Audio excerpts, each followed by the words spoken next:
We are talking today about paradoxes.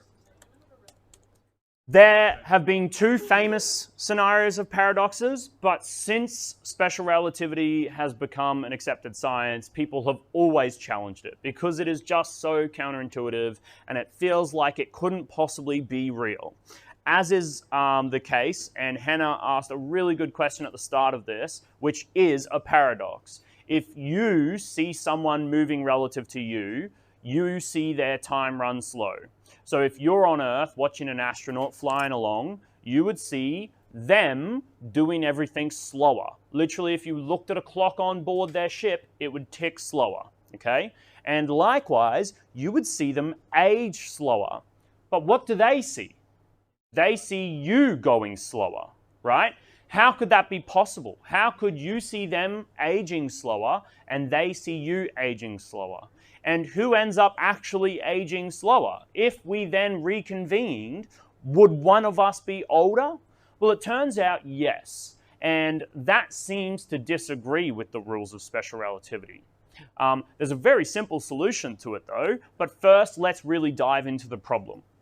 So in this problem, we have two twins, same age, let's say they're 20 years old, doesn't matter, whatever, right?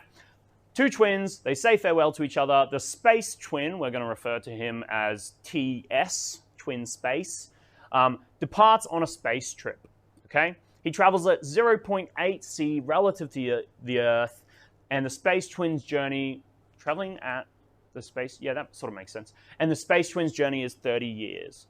What sort of time is that? Is that proper time? A clock traveling along with the events we're measuring the duration of? Yes, so that would be proper time, right?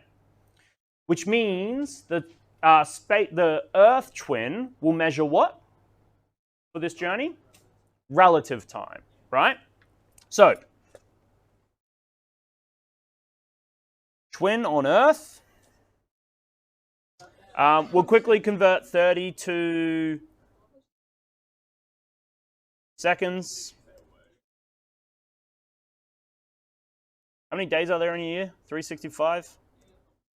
24 hours in a day. 3,600 seconds in an hour.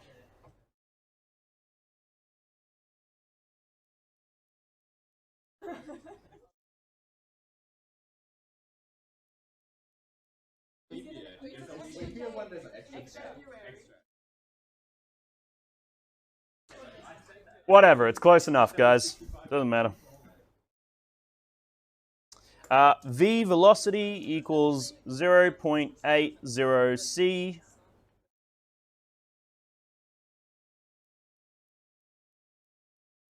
T equals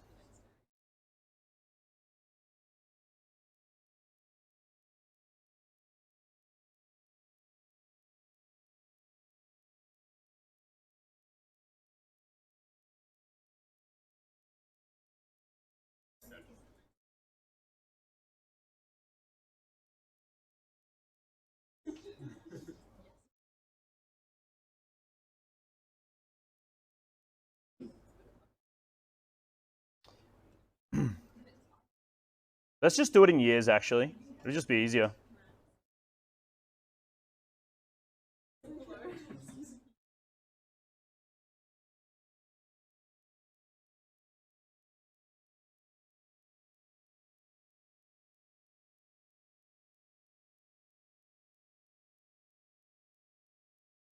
Chuck that in a calculator.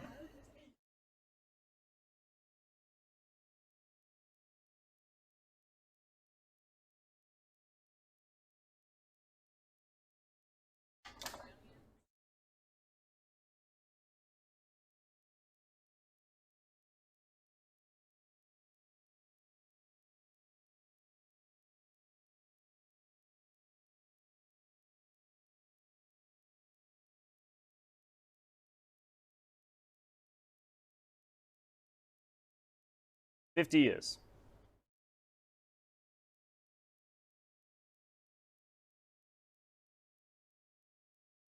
So, from that conclusion, How much has the twin on Earth aged? 50 years. The twin on Earth has aged 50 years. If they were 20 when they departed, they're 70 now. How much has the twin on the ship aged? 30. But from the twin on the ship's perspective, his time has been perfectly normal, and he sees the opposite happening on Earth, right? We know that moving clocks run slow, right? So the twin on Earth should experience the twin on the ship as traveling slower. They should see the opposite, right? So they each see each other aging slower. When the twin comes back to Earth, who will be older? The person on Earth will be older? Why?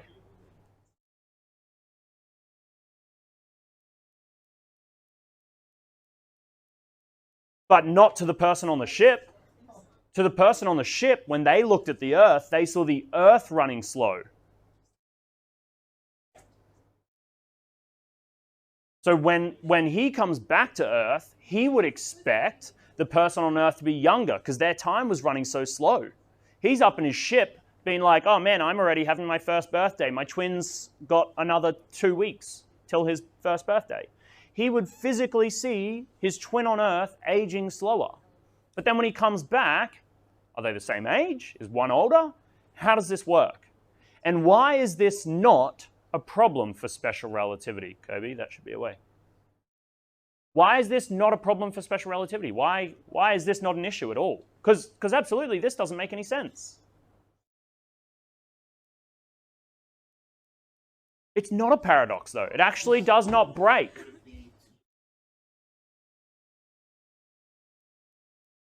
What do we require for special relativity to function in the way that we've established it? For these rules to work of time dilation, length contraction, etc., what do we require to be the case? Justin, what do you reckon? Relative speed, yeah. Something else? That relative speed, something about that relative speed. What was the first thing we introduced when we started the unit on frames of reference? What type of frame of reference do we need? An inertial frame of reference. Are both twins in an inertial frame of reference? Yeah. The entire time? What is an inertial frame of reference? Let's redefine it. What's an inertial frame of reference? Non-accelerating frame of reference. Now we've established that the velocity is 0.8 c, there and back, right? But that's an acceleration. Did you hear what I just said? There and back. So who is in a real inertial frame of reference? The one on Earth. So whose observations are correct?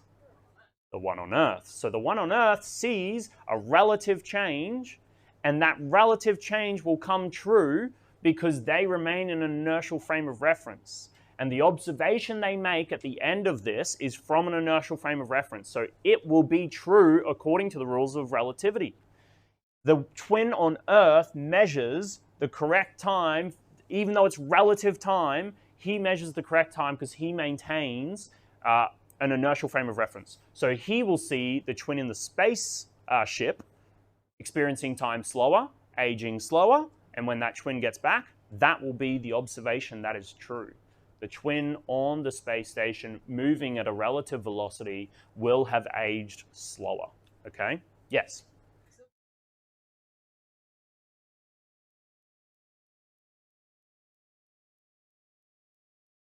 Yes, yes. So when will they... So this is the thing, and your question was about what if they sent a signal? Okay, so this is where special relativity gets a little bit weird. Anytime we want to observe something, we break inertial frames of reference all the time. Because if you're on a ship traveling past Earth and you beam a message down using light, whatever it might be, some sort of data package, some sort of download, a video or whatever, showing how old you are, that then is leaving your inertial frame of reference. So we make observations outside of the frames of reference all the time. Okay. So essentially we break the rules of special relativity, and it looks like special relativity doesn't work, but it is. It just requires that we maintain those inertial frames of reference, and we often don't.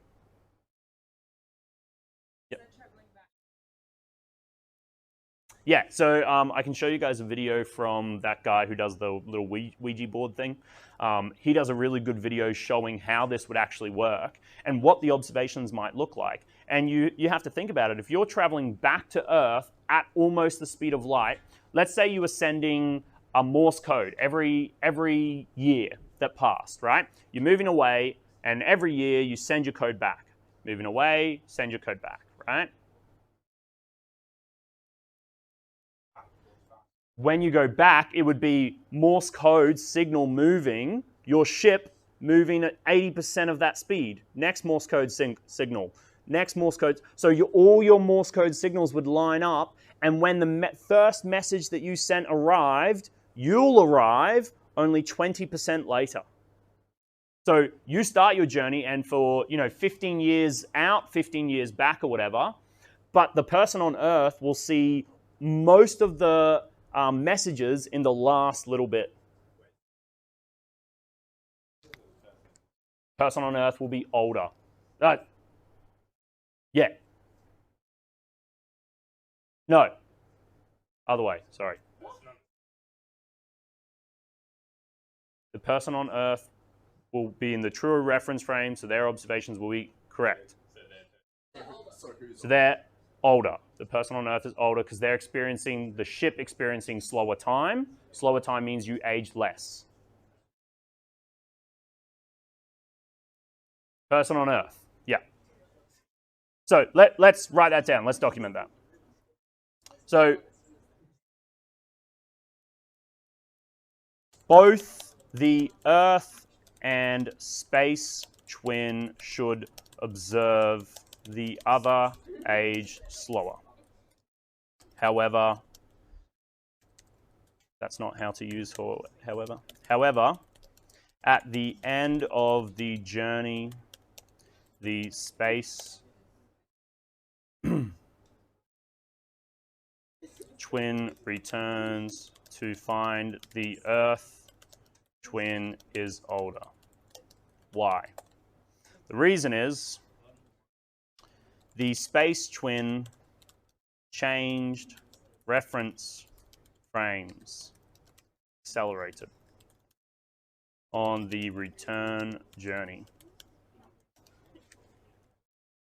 Therefore, only the Earth twins' observations were made.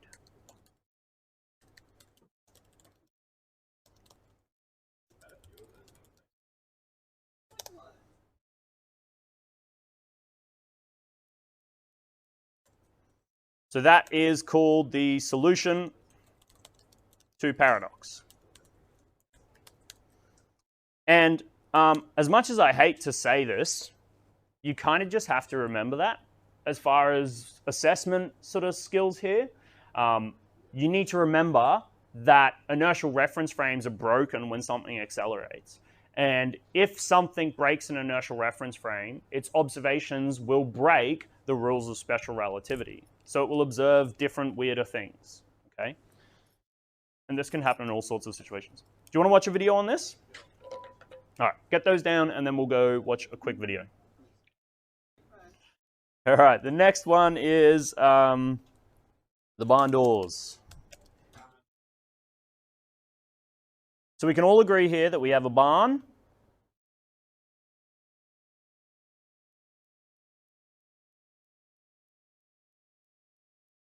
And a car. And I hope we can also agree that the barn and the car are the same length. Yes? At rest. Now the barn has some barn doors.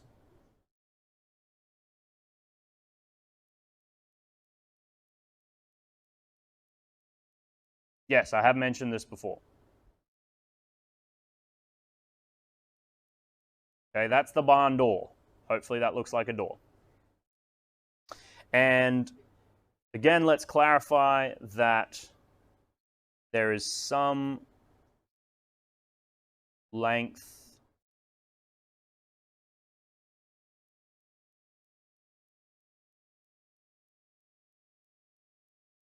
let's call it L.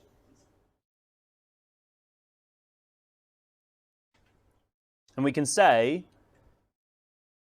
L is measured at rest, all right, at rest. So depending on whether we're referring to the length of the car or the length of the barn, L0 is measured at rest for the barn, and right now the car's still, it's L as well. All right, what if the car is moving? Two perspectives we need to consider, the perspective of the driver and the perspective of the barn. Let's say there's someone sitting inside the barn or next to the barn, right? Two different inertial reference frames here, the car and the barn, all right? So let's go, let's take our barn.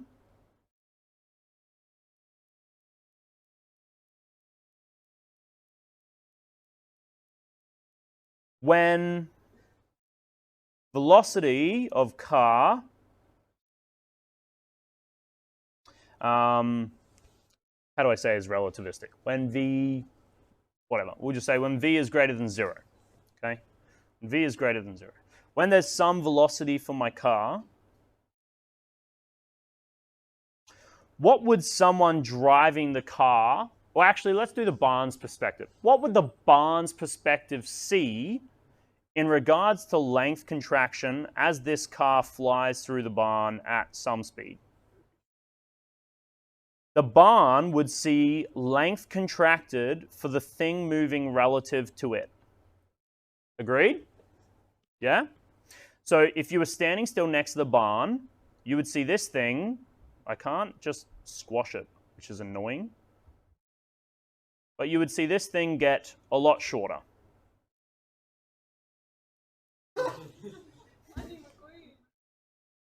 Okay?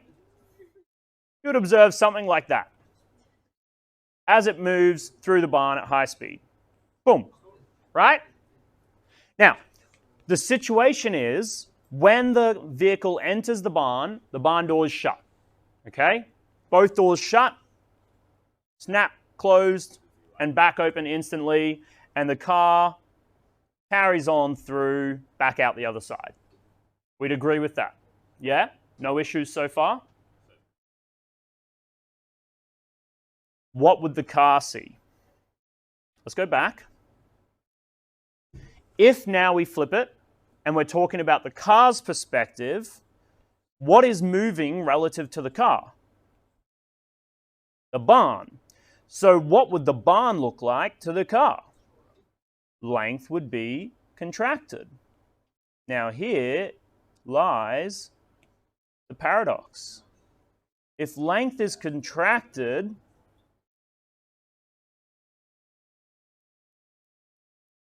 how, from the car's perspective, can the barn doors possibly close with it inside?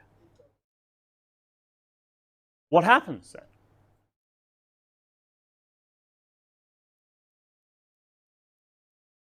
Remember, what one person observes to be simultaneous is not simultaneous to everyone else. The car would get to here, where its front bumper should perfectly fit, and the front door would shut, right? And then the car would continue through, the front door would open again, and as it gets to there, the rear door would shut, right? And then the car would carry on, seeing a very narrow barn with one door shutting in front of it and opening again, and the back door shutting behind it and opening again as it passes through the barn harmlessly. I much prefer an example of this where it's a guillotine and a person on a sled, but it's not appropriate. So it's the same situation. Will you get your head and your feet chopped off by a guillotine that drops simultaneously in length contraction? You don't. You survive. The front guillotine goes just before your hair, and then the rear guillotine goes just as your feet pass through. You're safe. You're fine.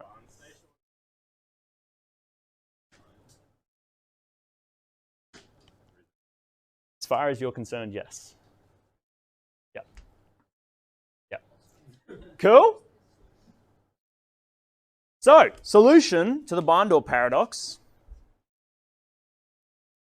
So, problem. Driver should experience the barn contract in length, therefore doors should not be able to shut with the car inside. And the strangely simple solution, the doors shut at different times from the driver's perspective.